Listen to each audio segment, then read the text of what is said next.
But from the ER to the ICU, medical professionals are sounding the alarm about the fatal risks of e-scooters. The Chicago Bulls began a red-hot start to their season, going 5-0 before losing to the New York Knicks 128-116 on November 2nd.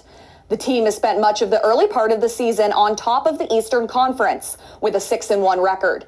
Tonight, the Bulls take on the rival Detroit Pistons on the road.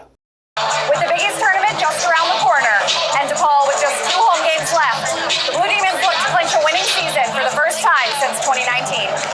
The Chicago Cubs took on its northern foe, the Milwaukee Brewers, for the first time in MLB playoff history. The Cubs started out the 5-game National League Division Series with back-to-back losses on the road, but came from behind to avoid a sweep with 2 home victories to even the series at 2-2 and forcing Game 5 in Milwaukee. DePaul has launched an ambitious new fundraising campaign called Mission Forward. The campaign goal is to raise $650 million. That, according to the university, will be used to, quote, empower students, elevate faculty, and drive groundbreaking research that creates a ripple effect of positive impact on Chicago and the world. You can learn more about the campaign at missionforward.depaul.edu. Would you let your kids on these e-scooters? No. I bet you didn't know that a new AI data center is coming right here to Chicago's South Loop. It's called Hydrovault, and originally this lot was supposed to be an esports arena, but it was approved by the city for a minor change, switching it to data center. AI data centers are facilities that power AI, and they're built to process large amounts of data. Hydrovault claims to be sustainable by design, but has declined to comment on what that sustainability actually is. As the DePaul men's soccer team takes the field this season, they honor the memory of their fallen teammate. In June, the team lost midfielder Chase Stiegel, but his presence is still felt across the program. He's a constant presence for all of us, and just a continued reminder of like what a privilege it is to be able to play this game, to play it at this level and play for DePaul soccer. The team also wears a 19 patch above their hearts during every game. I think it's a big part of our culture now, and especially Chase being like part of our family, and it's just a big thing to us, and it means we're playing for him and with him, and it's kind of representing him on the field and just being able to play the sport that he loves, and just being able to play with that number 19 there it just means the world to all of us, I think. The team looks to honor Siegel and keep him with them always, channeling him not only in their gameplay but in their daily lives as well. I really tie in like God. I pray. I try to just pray to make sure his soul is safe, but also that his family, his brother, all of our friends. The DePaul men's basketball team is off to an undefeated start to the season after beating Stonehill on Friday at Wintrust Arena. This is head coach Chris Holtman's second season and the second season in a row where he has started 2-0 with DePaul. I went to the game on Friday, and here's how it went. DePaul started off with a dominant first half against Stonehill, having a 37-24 lead at halftime. The Blue Demons' largest lead was with 5:43 left in the first half, when the team led by 25 points. DePaul let things slip a bit in the second half when Stonehill tied the game 49-49 with 9 minutes remaining. The two teams went back and forth until DePaul's CJ Gunn had 9 unanswered points to give the Blue Demons a 5-point lead.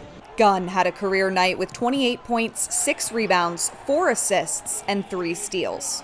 DePaul forward NJ Benson tallied his second straight double-double with 16 points and 10 rebounds. DePaul was able to move their record to 2-0 and defeated the Skyhawks 72-64. Here's what head coach Chris Holtman had to say after the game. Overall, just really proud of our response late. I'm just really proud of our guys' response late in that moment when you're in a game like that and you lose the lead. It just, says a lot about those guys and their ability to make enough plays there late. The Bears closed out their regular season with 2 losses, but as NFC North champions and a playoff spot comfortably clinched as the number 2 seed in the NFC. And to be quite frank with you, I kind of enjoyed beating Matt LaFleur twice a year. While Ben Johnson was not able to do so in the regular season, luckily for him, the Bears would be playing the Packers in the wild card round. The Bears were down 27-16 with 6:36 left in the fourth quarter and a 4.6% chance of winning, and were able to make the comeback. At the 30-yard line, Roma Dunze on a 4th and 8. In the pocket, fires, caught, touchdown! Olamide Zacchaeus into the end zone. Clock. Williams throwing, and it's caught for the touchdown by DJ Moore. The Bears did go on to lose to the Los Angeles Rams in the divisional series, but still showed lots of promise, including what might be the best throw I've ever seen on this touchdown pass to Cole Kmet. Williams drifting, sprinting for space, in all kinds of trouble, put it up for grabs to the end zone. He got it for the touchdown! In only Ben Johnson's first year as head coach and Caleb Williams' second year at quarterback, it is safe to say that the Bears have made quite the turnaround and restored the football spirit to the city of Chicago. Good, better, bad! Good, better, bad! Never let it rest! Never let it rest! Good gets better! Good gets better! It better gets better! It better gets better! Bears on 3, 1, 2, 3, Bears! For Good Day DePaul, I'm Marie Kane. Oftentimes during the summer, we'll see at least 1 to 2 injuries per shift. At Lurie Children's Hospital, Dr. Megan Attridge shares graphic details of injuries she's seen in the emergency room. I have seen pretty significant head injuries, everything from a concussion to skull fracture to severe internal brain injury. Through multiple Freedom of Information requests, we learned these rates of injury are not reflected in Lyme's mandated quarterly reports to the city, nor is there any category to record fatalities.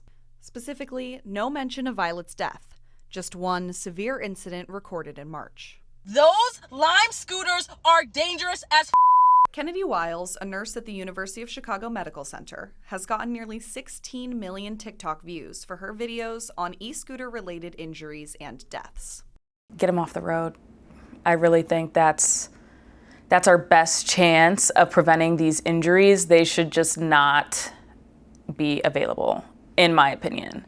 While the city is showing no signs of cracking down on rental e-scooters, some suburbs are taking action to regulate privately owned devices. We've given our police the ability to issue these ordinance violations, but we're putting things on pause a bit to see if the state's going to develop a meaningful, uniform law that we can then all rely on.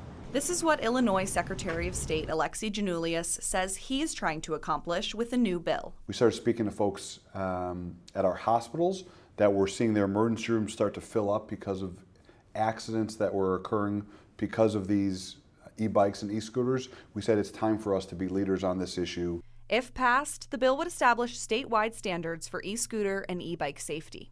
Would you let your kids on these e-scooters? No. Violet Harris's family continues to seek accountability and strict age verification from Lyme. This is bigger than just our family now.